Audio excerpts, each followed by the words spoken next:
Coucou à tous, bienvenue sur la chaîne Budget and Life by Mimi. J'espère que vous allez bien, moi ça va et j'espère que tout le monde va bien chez vous. Aujourd'hui nous sommes le mercredi 28 septembre je crois et on se retrouve pour faire ensemble mon budget pour le mois d'octobre.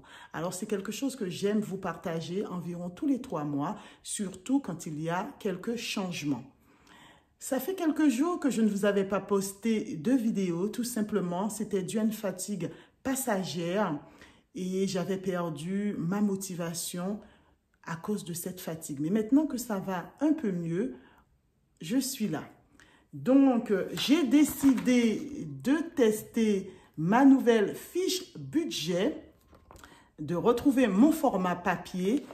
Ça permet de garder une trace écrite et surtout de tester mon nouveau planeur financier. Voilà, donc on se retrouve tout de suite sur ma table. Alors, je vous ai bien cadré, j'ai grossi l'image, donc c'est bon pour vous et c'est bon pour moi.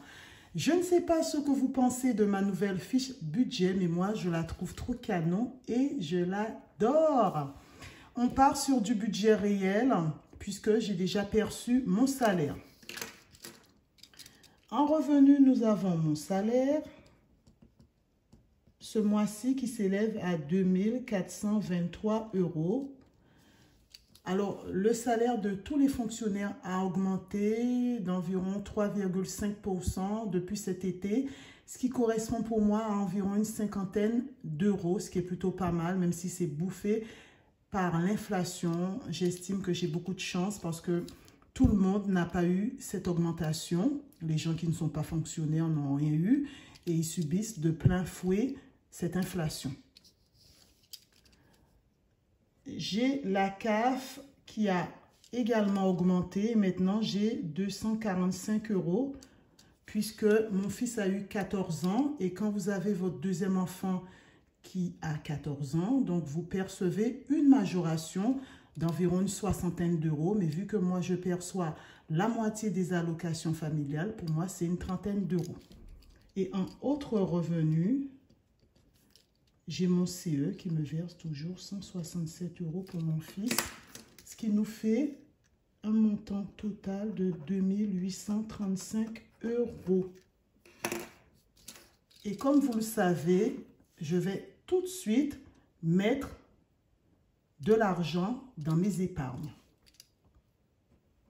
J'ai le PEC de mon mari sur lequel on verse 200 € chacun. J'ai mon PER, mon plan épargne retraite sur lequel je verse 100 €. Alors, si j'ai un conseil à vous donner, commencez à cotiser pour votre retraite parce qu'on ne sait pas à quelle sauce on va être mangé. Vu ce qu'on vit actuellement, l'avenir est vraiment incertain.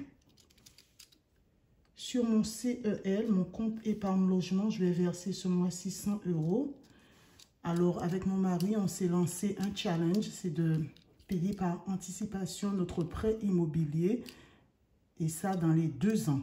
Donc, c'est pas beaucoup, mais dès que j'aurai fini avec mon cash auto, je pourrai mettre beaucoup plus. Pour ce qui est des actions, ce mois-ci, ce sera 100 €. Alors, pour les actions et pour les obligations, je pense faire un dernier versement, mais après, je vais arrêter avec ça puisque franchement, les temps sont troublants. J'ai tellement peur que la France devienne comme le Liban, c'est-à-dire qu'on n'ait plus accès à notre argent. Donc, la bourse fluctue trop en ce moment. Cet argent-là, je pense que je vais l'enlever tous les mois maintenant. Pour les obligations, 50 €. Livret A de Lulu, 50 €, j'ai baissé. Et livret jeune de Loulou, 50 €. Ce qui nous fait 200, 300, 400, 500, 650 €. Ce qui est plutôt pas mal. Alors, En dette, nous avons, maintenant je mets le prêt IMO ici puisque c'est une dette. Et ça nous fait 538 € par personne. Donc pour moi, c'est toujours 538 €. En charge fixe, alors nous avons le gaz, l'eau, l'électricité, je mets Equateur, c'est mon fournisseur. Et ils sont très bien, je ne paye pas beaucoup. L'alimentation. Alors, les impôts fonciers, l'assurance du prêt, l'assurance habitation, etc., etc. Et comme je n'ai pas de la place, je mets etc. Et ça nous fait 612 € par personne. Et là, on est toujours, donc, en total à 612 €. Maintenant, les charges variables. L'essence, ce mois-ci, je mettrai toujours 130 €. Alors, sachant que début octobre, je ne travaille pas, fin octobre, je ne travaille pas. Donc, il me faut un peu moins, mais je garde toujours le même montant. Crous Lulu, c'est 80 €. Et là, je m'aperçois qu'il manque une case, la case pour le portable. Donc, ça fait 210. Mon portable, 10 €. On va mettre 220 et on va refaire la feuille. Voilà. Et là, maintenant, on va faire nos enveloppes. Noël, 100 €. Voiture, 100 €. Cadeau, 50 €. Resto. Alors, c'est toujours les mêmes montants. Je suis constante. 100 €. Shopping, 100 €. Beauté, 50 €. Loisirs, 50 €. Chez moi, le budget, ça va hyper vite. Divers, 50 €. Et là, on est à 600 €. Et on va faire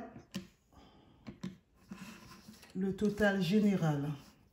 Vous savez, ce sont des montants qui sont déjà dans ma tête. Donc, je n'ai pas besoin d'additionner. Mais là, par contre, on va faire 538 plus 650 plus 612 plus... normalement, c'est 220. J'ai rajouté le portable. 220 plus 600, on est à 2620 €.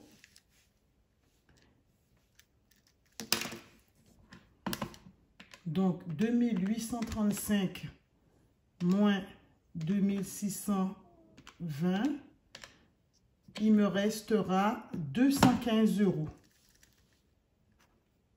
C'est tout. Avec ça, toujours pareil, un don et mon cash auto. Voilà les amis, c'est net, c'est clair, c'est précis et c'est moi qui le dis. Voilà, donc j'ai fait avec vous mon budget pour le mois d'octobre. Pour moi, c'est assez simple, c'est toujours la même chose. Dès que j'ai un surplus, ça va directement dans les épargnes. Alors, c'est ainsi que se termine ma petite vidéo de budget. J'espère qu'elle vous aura plu, cette vidéo. N'hésitez pas à liker, à commenter et à vous abonner si vous aimez mon contenu. Sur ce, prenez soin de vous, prenez soin des vôtres et moi je vous dis à bientôt pour une prochaine vidéo. Bye!